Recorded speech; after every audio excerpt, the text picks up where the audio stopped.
चलिए दोस्तों, स्वागत है आप लोगों का गुरुकुल एम्बिशन क्लासेस में। आज एक्सरसाइज 11.1 का क्वेश्चन नंबर 4 देखेंगे। क्वेश्चन नंबर 4 कह रहा है कि आधार 8 सेंटीमीटर तथा ऊंचाई 4 सेंटीमीटर के एक समद्विबाहु त्रिभुज बनाइए तथा इसके समरूप एक अन्य त्रिभुज बनाइए जिसकी भुजाएं इस त्रिभुज की भुजाओं के 1.1/2 गुणी हो। यानी आपको यह कंस्ट्रक्शन कैसे बनाना होगा। सबसे पहले कह रहा है क्वेश्चन कि 8 सेंटीमीटर आधार होना चाहिए, तो आधार हम सबसे पहले 8 सेंटीमीटर खींचेंगे। आधार कितना खींचेंगे? 8 सेंटीमीटर। तो चलिए हम 8 सेंटीमीटर का आधार खींच रहे हैं। यहाँ से देखिए 0 से हम 8 सेंटीमीटर खींचेंगे। 8 सेंटीमीटर का कैसे खींचेंगे देखिए। तो 8 सेंटीमीटर हम खींचेंगे, देखिए स्केल रखकर, और यहाँ से 0 से चालू करना है और 8 जहाँ है वहाँ पर 8 तक खींचना है। देखिए 0 से 8 तक खींचना आपको। 8 हो गया। अब ये हमारा आधार हो गया। इसका नाम आप रख सकते हैं, ऐसे तो नाम पूछा नहीं है, ऐसे कोई ख़ास नाम बताया नहीं है, तो आप नाम लिख दो। इसका बी लिख दो, इसका सी लिख दो।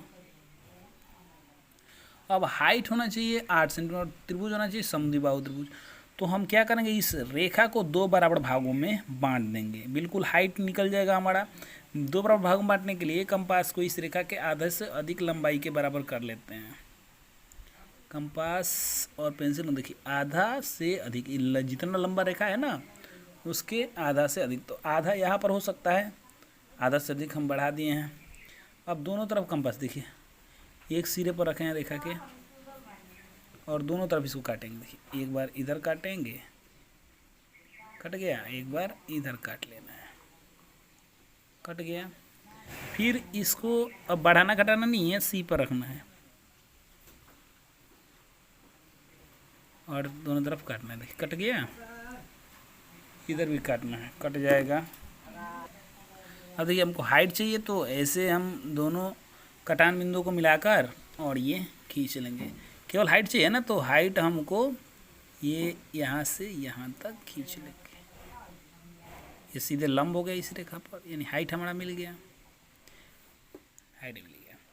अब देखो इसमें से कह रहा है कि 4 सेंटीमीटर हाइट होना चाहिए, तो 4 सेंटीमीटर हम नाप लेंगे इसमें से। देखिए 4 पर रखेंगे, फिर इसको पेंसिल को 0 पर कर देंगे।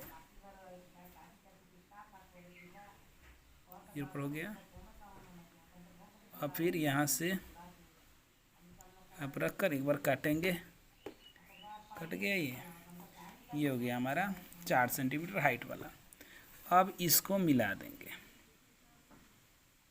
वो हो गया, मिल जाएगा, ये मिल गया। फिर यहाँ से आप मिला सकते हैं, इसको मिला देंगे, इसको भी मिला देंगे, मिल गया। अब मिल गया तो फिर वही काम दोहराना है। हमारा 4 सेंटीमीटर हाइट हो गया और ये आधार हमारा 8 सेंटीमीटर, तो 8 सेंटीमीटर हो गया आधार। अब आगे देखिए, आगे क्या करना है आपको, उसी तरह न्यून कोण खींचना है। यहाँ पर देखिए न्यून कोण, इसको मिटा देना दीजिए। मिटाना है तो इसको मिटा सकते हैं आप चाहेंगे तो, इसको मिटा दीजिए, इसका कोई ज़रूरत नहीं है, मिट गया। अब आप न्यून कोण खींचिए। देखो न्यून कोण खींचेंगे उसी तरह जैसे खींच रहे थे इसके पहले। आप यहाँ पर रखकर एक न्यून कोण बना लीजिए। देखिए न्यून कोण बना रहे हैं, खींच लीजिए रखकर सीधे, जितना जगह उतना खींच लीजिए। खींचा गया। अब यहाँ पर XYZ कुछ भी लिख सकते हैं आप मान लो x लिख दो, x तो कहीं लिखे है ना। अब देखो, अब आपको क्या करना है, सबसे पहले भिन्न देखना है क्या है। तो भिन्न हमारा क्या है बाबू, भिन्न है 1.1/2। क्या है? 1.1/2। इसका मतलब क्या, 2 एकम 2 3/2 है, यानी वही इम्प्रॉपर फ्रैक्शन है। तो ये आग जो सबसे बड़ा है ना, उतना भाग में इसको काटेंगे। बड़ा क्या है? 3 है, 3 भाग में इसको काटेंगे। देखिए जो बड़ा है उतना भाग में काटना है और जो नीचे है उससे मिलाना है, ठीक है। देखिए तो हमारा 3 है बड़ा, तो 3 भाग में इसको काटेंगे। एक, देखिए एक हो गया, हम एक काट लिए हैं यहाँ से, दिखाई नहीं दे रहा होगा, तो दूसरा हमको काटना है। किताब को चाप लेकर काट सकते हो। 2 हो गया, और ये तीसरा,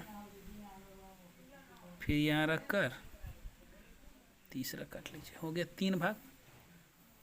अब देखिए जो नीचे है उससे मिलाना, नीचे क्या है 2 है, हर में 2 है तो 2 से मिला दो, यानी अब लिख दो यहाँ पर, उसके बाद मिलाएंगे। B1 यहाँ पर लिख दो, B2 लिख दो और B3 लिख दो, 2 से मिला दो बाबू।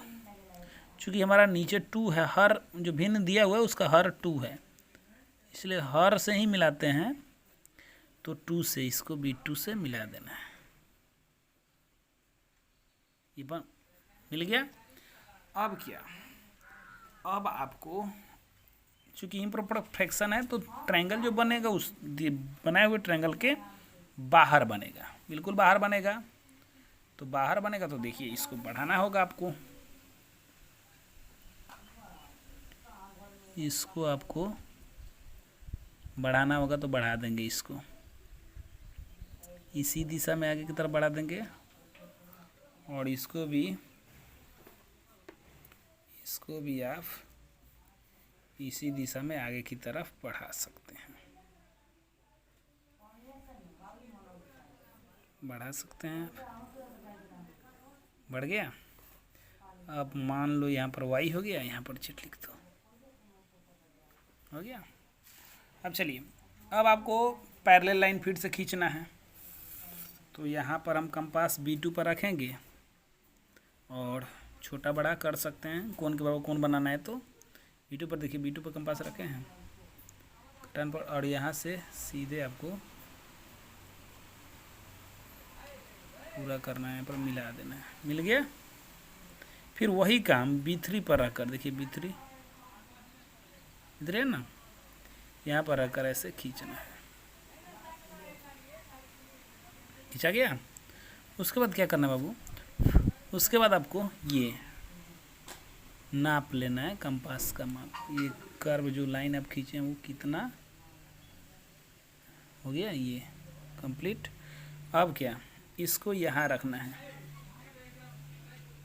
यहाँ, और काटना है इधर से, कट गया तो इसको मिला देना है बाबू B3 पर, और इसको ऐसे ही मिला देना आपको, देख रहे हैं मिल रहा है, बढ़िया से मिलेगा, और ये मिला दीजिए आप।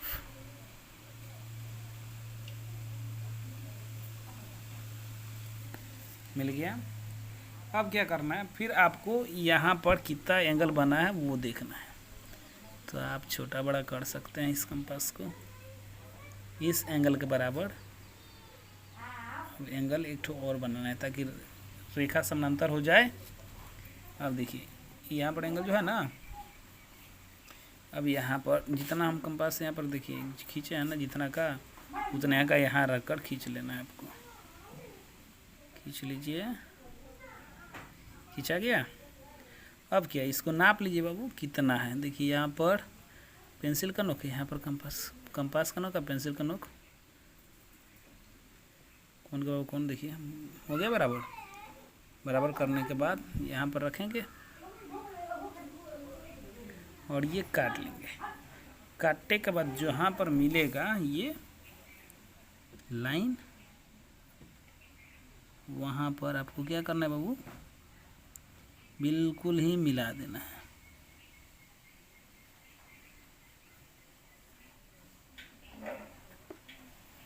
देखिए मिलेगा, कटान बिंदु पर जाकर मिल जाएगा, ये हो गया।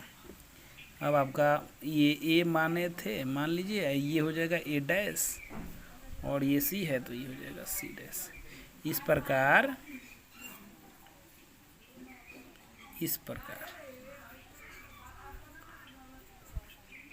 A dash B C dash अभिष्ट त्रिभुज है, अभिष्ट त्रिभुज है। तो इसका स्टेप ऑफ कंस्ट्रक्शन समझ लीजिए क्या होगा। स्टेप ऑफ कंस्ट्रक्शन उसी तरह होगा। सबसे पहले कि आधार 8 सेंटीमीटर का एक रेखाखंड BC खींचा, उसके बाद इस रेखा को 2 बराबर भागों में बांटने के लिए एक लंब रेखा खींचा जिसका नाम OML कुछ भी है। अब यहाँ पर O मान लो, OM में से 4 सेंटीमीटर लंबाई का एक चाप काटा, जो A पर काटता है, मतलब OM में से 4 सेंटीमीटर लंबाई का एक चाप काटा जो A पर काटता है। AB और AC को मिला दिया, ट्रायंगल बन गया। अब इसके समरूप त्रिभुज बनाना है तो आपको B पर एक न्यून कोण बनाते हुए X तक इसको बढ़ाया। BX में से 3 बराबर चाप काटा। B2 को C से मिलाया, B2C समानांतर B3C डैश खींचा और AC समानांतर A डैश C डैश खींचा। यही स्टेप ऑफ कंस्ट्रक्शन है। इस कंस्ट्रक्शन को लिख लीजिए और ये आपका क्वेश्चन कंप्लीट हो गया। अगर बोर्ड में आ जा रहा है तो ये आपका 5 नंबर का आ सकता है क्वेश्चन।